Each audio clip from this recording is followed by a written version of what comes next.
So my pelvis might go out and put more pressure on my knee, but that could pull across a fascial band that's holding onto my spleen, that's working with my liver. So it affects organs and wellness. That can also affect emotional and mental health. That's starting to come to the fore now. Yeah. So any of these systems that go out start to misalign or under strain. And a lot of those aches are the result of the joint being out of alignment, so that the circulation is impaired to a degree, the toxin release is impaired to a degree, the muscle is contracted for longer than it should be. It should be contracting and relaxing. Yeah. And all that leads to strain, which leads to inflammation, which then leads to nerves dragging through that area. So, and all that congestion is pain. Yeah. That's why we have pain. Yeah. So when we look at pain, it's a mechanism. It's a system. And so if you reverse the mechanics of that, you don't have the information, you don't have the pain. Okay. And the second we misalign, gravitational biology takes over. So if we had a stack of blocks and gravity's pushing down, they won't move, they'll stay stable.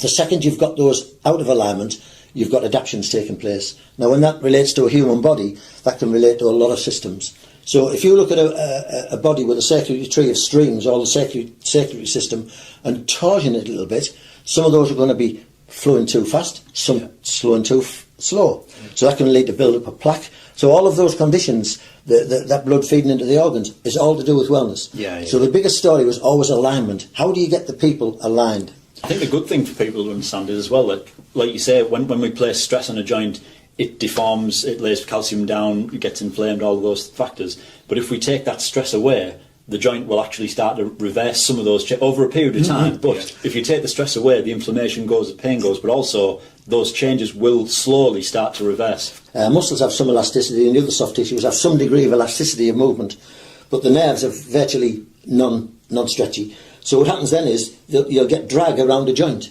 Now you get nerve drag around a joint, and you'll get inflammation, but it'll also block the energy, meridian energy, that's been around and studied for thousands of years. So you get a blockage of energy, you get a blockage of the nerve, you get inflammation, you get deformity in there because the body's laying down more calcium to help, and all of that congestion is the pain.